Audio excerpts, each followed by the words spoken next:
A common trope in science fiction literature, films, and television, teleportation describes the movement of matter from one location to another, without said matter physically traversing the distance in between. Despite being argued as scientifically possible, we are yet to find a way to realize this futuristic dream. Or are we? My name is Laura, and you are watching The Paranormal Scholar.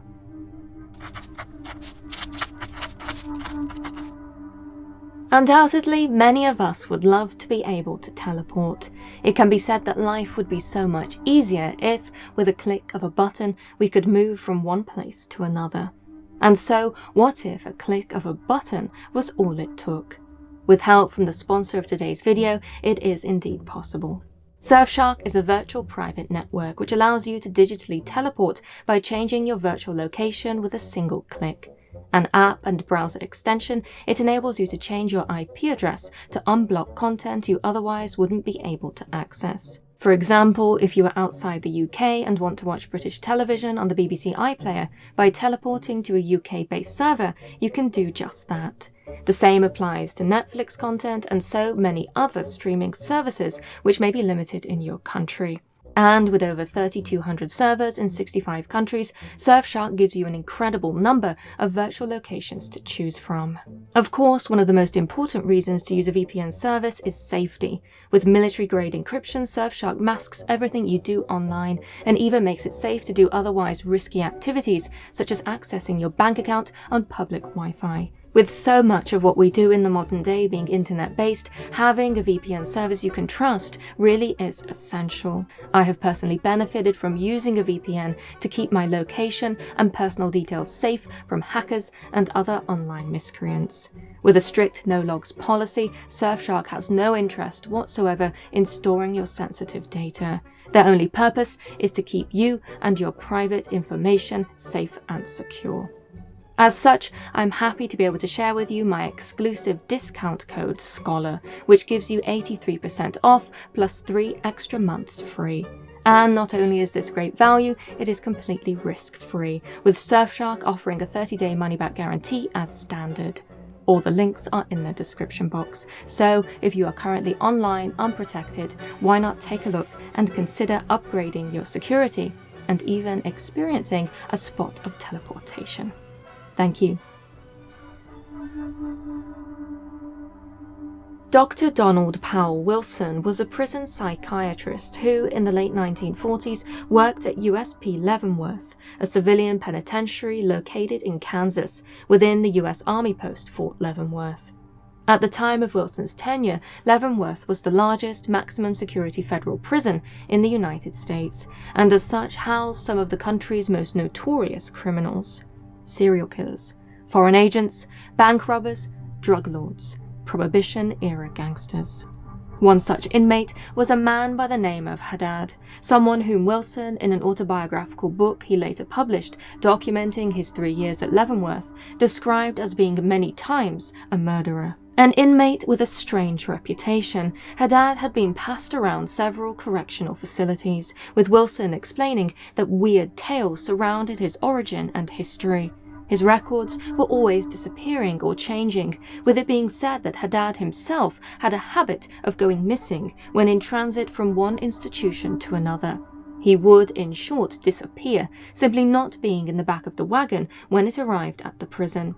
An hour or so later, he would always reappear and, quite calmly, knock on the main gate, asking to be readmitted. His ability to escape without attracting anyone's attention was, it seemed, remarkable, and was attributed by many to his strangeness.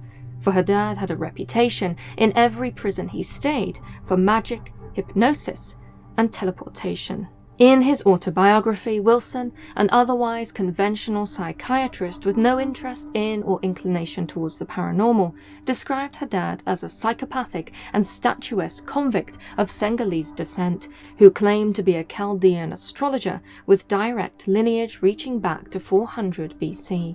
Educated at the universities of Carthage and Oxford, and by profession a zombie priest from Haiti. Mystical and enigmatic, Haddad is said to have completely disrupted the morale of prisons he was housed in, affecting both the staff and other inmates through his hypnotism and rumoured connections to voodoo rites and devil worship.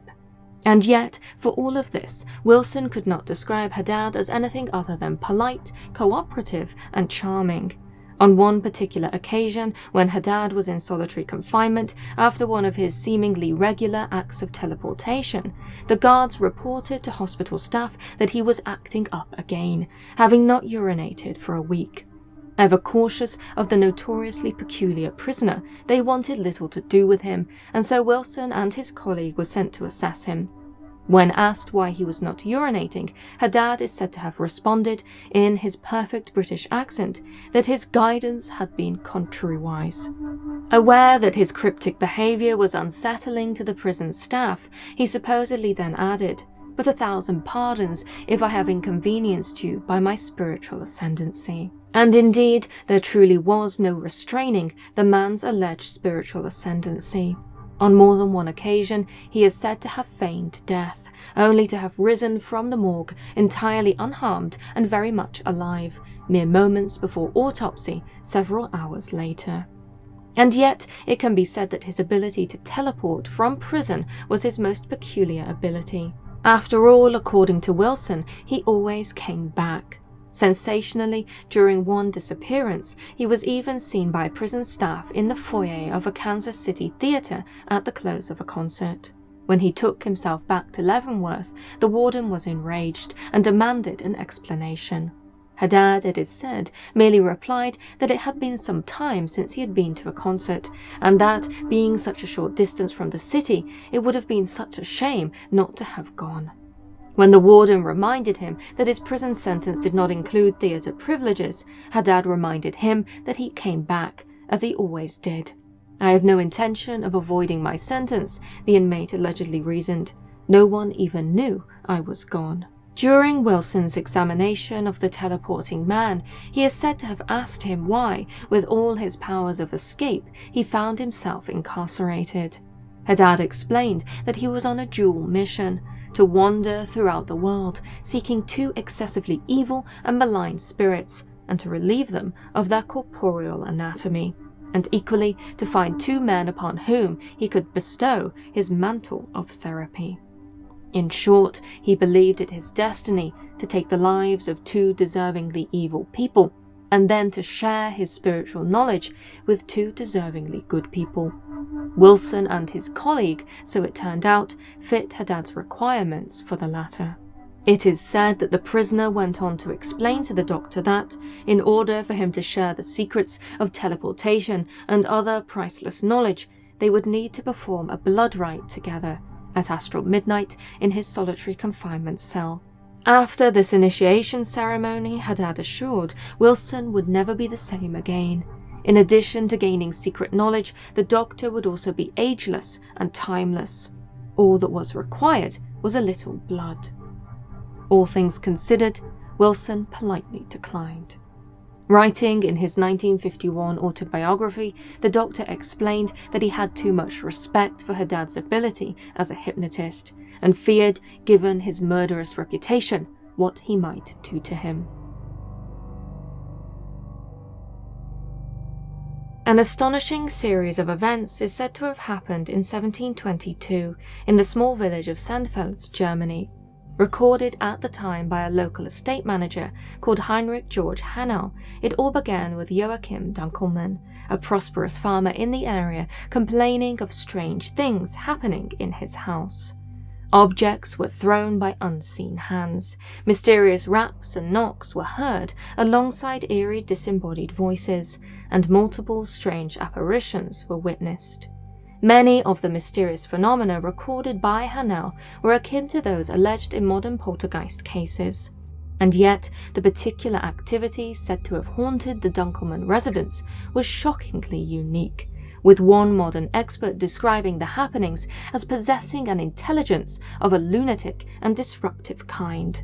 After all, it is recorded that on one occasion, Dunkelmann's wife was left terrified upon hearing a bodiless voice call out, "Your health!" only for her then to witness a large amount of foul-smelling excrement thrown into her home. And such was not even the most phenomenal occurrence said to have taken place. For that, one had to look to the children and the terrifying and extraordinary activity of the 5th of March 1722. According to the contemporary document, the Dunkelman children were playing on the floor of the house when, in the twinkling of an eye, the eldest and the youngest vanished before the others' eyes. Their siblings completely disappeared from sight. The remaining children fled to their mother, who anxiously searched the area looking for them, only for them to reappear later in the same place.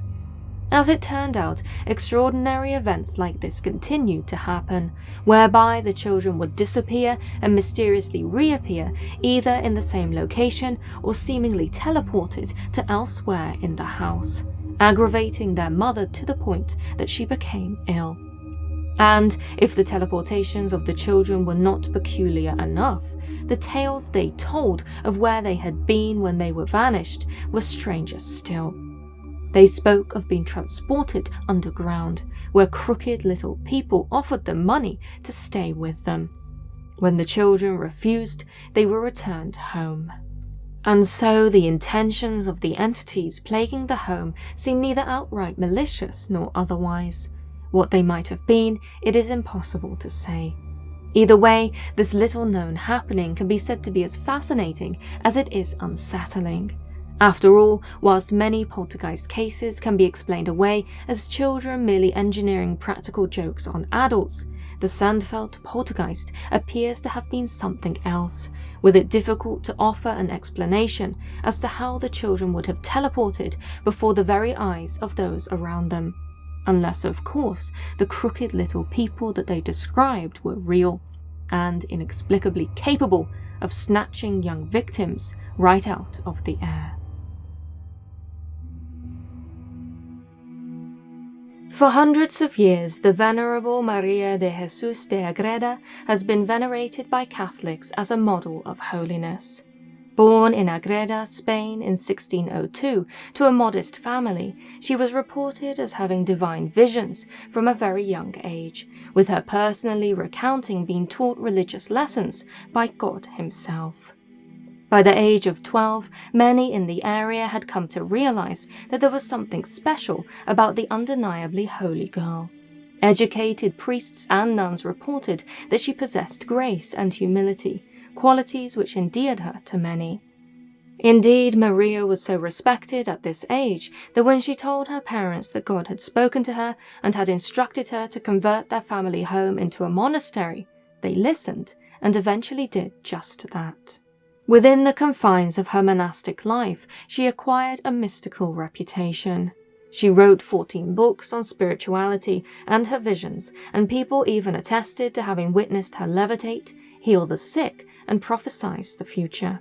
However, arguably her most extraordinary ability was that of teleportation, with it being claimed at the time by both her and others that she bilocated to New Spain in order to meet with indigenous people in the area between New Mexico and Texas.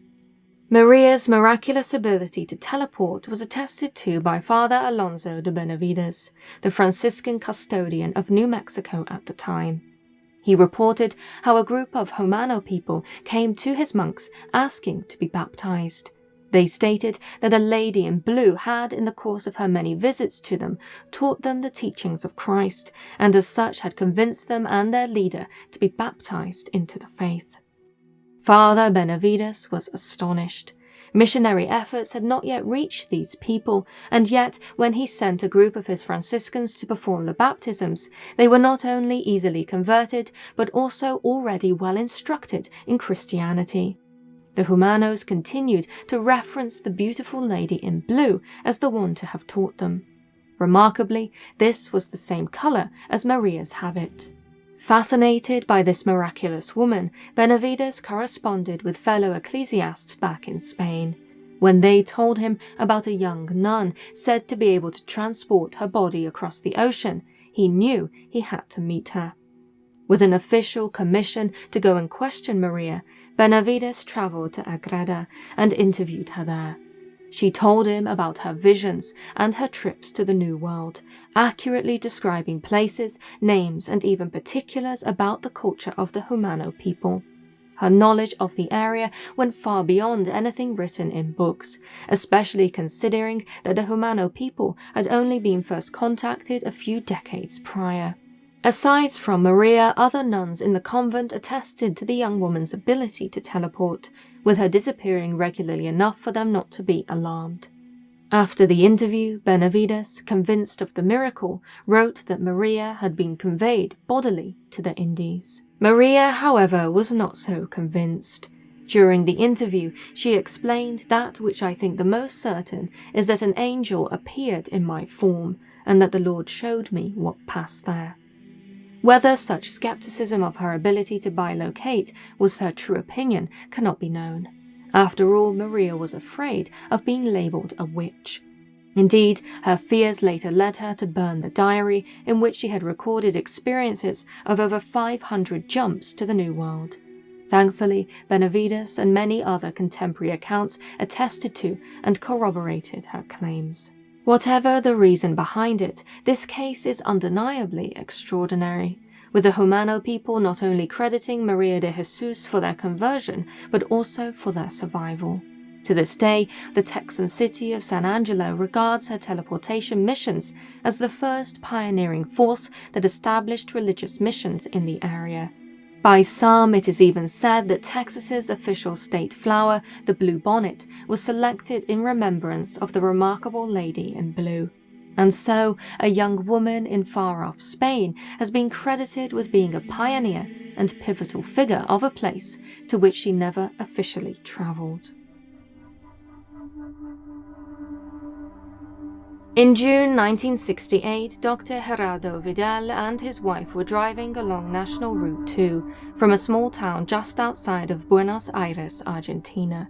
They were following another couple in their car, driving together to visit family and friends, when, all of a sudden, a mysterious green fog enveloped their car. In the other car, the Vidal's friends arrived at their destination, thinking their companions had just fallen behind. Some time passed, and the Vidals were still missing. Increasingly worried as to where their friends were, they got back into their car and retraced their journey along Route 2 to find them, to no avail. According to widely circulated reports from the time, the Vidals awoke 2 days later, lost and confused, a tremendous 4,000 miles away in rural Mexico. They were in their car without any memory as to what had happened. Bizarrely, when they inspected their vehicle, they discovered that its bodywork was covered in mysterious scorch marks. The engine, however, was in perfect running order. And so, terrified, the couple made their way to Mexico City, where they contacted the Argentine consulate and related to them what had happened. They were able to arrange a flight home for the Vidals, as well as a phone call to their friends, the Rapellini family. During the call, Gerardo relayed to them the strange circumstance they found themselves in. Before their flight, the consulate informed the Vidals that they were going to take possession of their car. Such may have made sense on its own, considering that they would have to leave it behind for the plane journey. And yet, the consulate's decision was undeniably peculiar. They said that they wanted to send the scorched vehicle to America to be studied, telling the Vidals to stay silent on the matter so that the authorities could investigate without interference, offering them a replacement car for the inconvenience. Regardless, the news leaked, with reports of the Vidal's dramatic teleportation causing somewhat of a sensation, both in national and international publications. For their part, the Vidals seem to have obliged the authorities, not having spoken to the press directly. The last thing that is reported about them was that the wife had to be checked into hospital because of a nervous disorder, as she was allegedly in severe shock after the incident. Considering the unearthly claims being made, it can be said that a strangely heavy curtain of silence descended on the whole affair. Many investigators stopped looking into it. Dead ends within the research abounded, and even Martin Rapellini came forward 2 days after the incident, denying that the phone call ever took place, and that he did not even know the Vidals. An odd statement for sure, considering that the Rapallinis were known to be related to the Vidals, with two of Martin's sisters already spreading the word about how the phone call was real. A further strangeness was how Martin seemed to be the only Rapallini in the town, with journalists eager to cover the case reporting how all other members of the family had fled, presumably to avoid further questioning. And there was seemingly no end to the strangeness. According to Flying Saucer Review, whose Argentinian representative reported on the case only a couple of months later, on the very same night as the Vidal's teleportation, a man appeared at the town's hospital, stating that he had been driving along Route 2 when a strange fog had descended over his car and left him feeling shaken and unwell. Newspapers also reported how some local people witnessed UFOs in the sky that night, which has subsequently led to the belief that extraterrestrials were somehow involved in the Vidal's teleportation, with abduction being strongly suspected. As staggering as these events are claimed to have been, the case soon faded away behind the curtain of silence. In the time since, very little else has been said on the matter. Then, in 1996, a filmmaker stated in an interview that the whole story had been invented as a marketing ploy for a film which he released soon after the Vidal's disappearance. The film was a science fiction musical comedy about UFOs and teleportation. What may at first glance seem like a plausible explanation unravels upon inspection. Not only was the film a comedy, supposedly advertised by a case which ended with a woman in hospital suffering a nervous breakdown, UFOs were not explicitly mentioned in the Vidal's teleportation experience. Not merely that, the whole matter was shushed up rather quickly, arguably lessening the effectiveness of any marketing ploy. Then, of course, why wait 28 years before revealing the connection? On top of all of this, the movie was a complete flop. The only redeeming factor in this explanation is that the car featured in the film was the same one which the Vidals allegedly drove. One perhaps wonders if this is not merely someone seeking to divert attention to their film, claiming something which the distance of time makes nearly impossible to verify. Muddled, confused, and possibly littered with disinformation, the case of the Vidals seems to follow that of many other more credible UFO encounters. And so, what started as so promising is now all but impossible to uncover the truth of. All around the world, armed forces and government agencies have long nurtured an interest in weaponizing the paranormal. From the acknowledged US remote viewing experiments of Project Stargate, to the illegal hypnosis and brainwashing CIA program MKUltra, to the lesser-known Soviet investigations into telepathy and psychokinesis at Leningrad University, to the rumored development of psychically enhanced super soldiers by Axis powers in the 1940s. One thing which these projects all have in common is their secrecy. Until they are declassified, they are conspiracy. Even though many of these projects have been officially acknowledged, large portions of the general population still struggle to accept the reality of parapsychological research being conducted by their governments. This futile confutation can be said to have been showcased in 2004, when the US Air Force Research Laboratory declassified a special report on the possibility of teleportation. The purpose of this report, according to its abstract, was to search for teleportation phenomena occurring naturally or under laboratory conditions that can be assembled into a model describing the conditions required to accomplish the transfer of objects. In short, it argued that teleportation was not merely possible, but that a working model for the technology could be produced. When the media reported on this research, it was denounced as science fiction and a waste of money, with everyone left scratching their heads as to why Star Trek kooks had been allowed to infiltrate the US Air Force. And yet, history and a mountain of declassified documents proves that the so-called kooks had always been there. In particular, it has been argued that research into teleportation was nothing new for the US Armed Forces. John von Neumann was a Hungarian-American mathematician, physicist, computer scientist, and engineer. One of the foremost minds of his time, he has been credited as being the man who created the future, a genius unparalleled, to many the forgotten Einstein.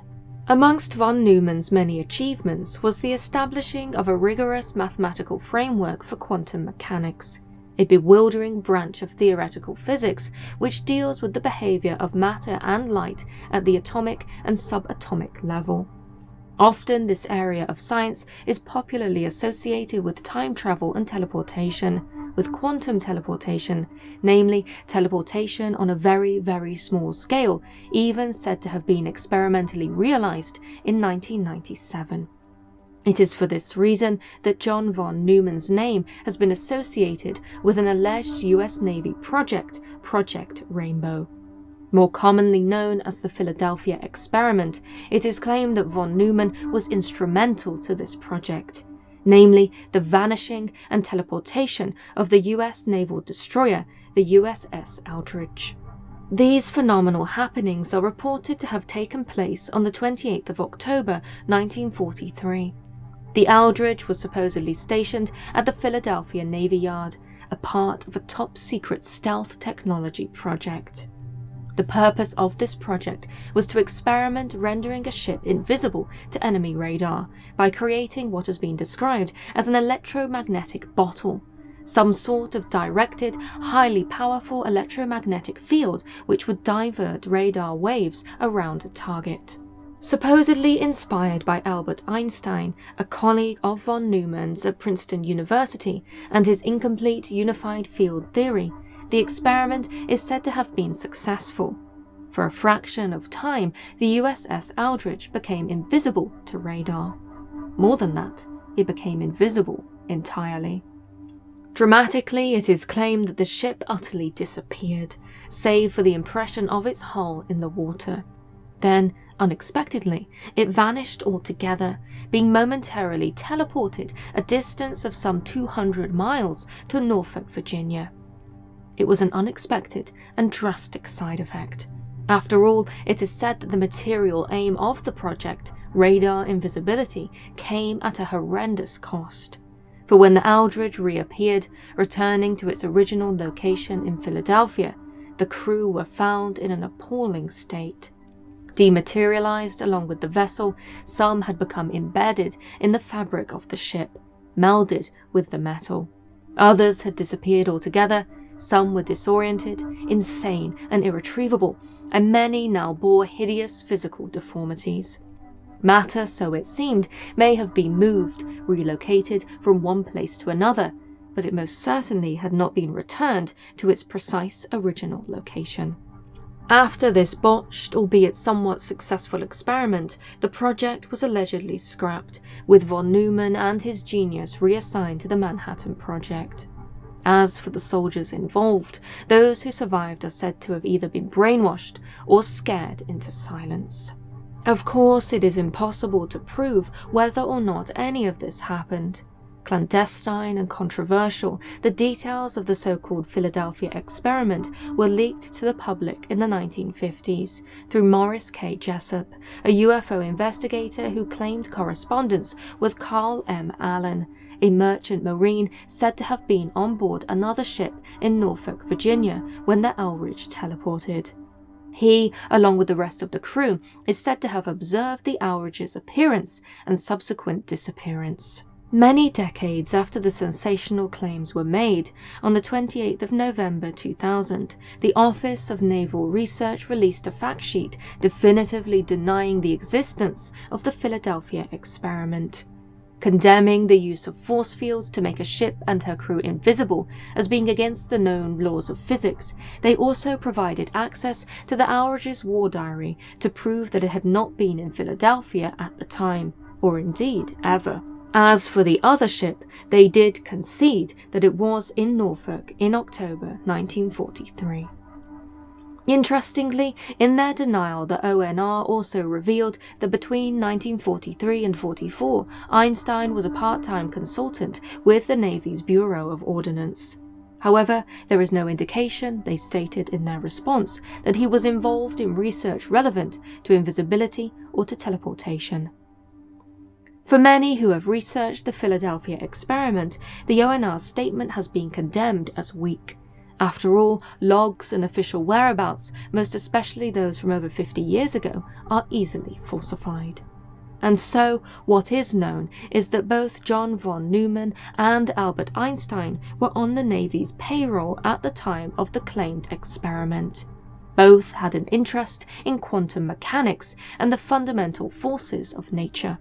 Not only that, in 1943 John von Neumann was the leading authority on the mathematics of shaped charges, with it being conceivable that such knowledge would be useful in the directing of energy to create the electromagnetic bottle which supposedly teleported the Aldrich. Given that, in the decades since the alleged happening, the United States and its various agencies and military departments have proven that they are no strangers to fringe scientific research, many are convinced as to the reality of Project Rainbow and the Philadelphia experiment. After all, and rather strangely, a Project Rainbow is known to have existed. Between 1957 and 1958, the CIA conducted a research project aimed at reducing the radar cross-section of reconnaissance aircraft. Akin to the proposed aims of the conspiratorial 1943 Project Rainbow, is this similarity more than just coincidence? After the disaster of the Aldrich, was the project merely rebranded and moved to a different department rather than scrapped altogether? Perhaps, as with many other secret military projects, Project Rainbow and all its various experiments will be declassified, and the proponents of the Philadelphia experiment vindicated. Thank you so much for watching. If you enjoyed this video, don't forget to like and subscribe for more of the paranormal. Also, be sure to take a look at Surfshark and my 83% discount in the description. Thank you again. Until next time.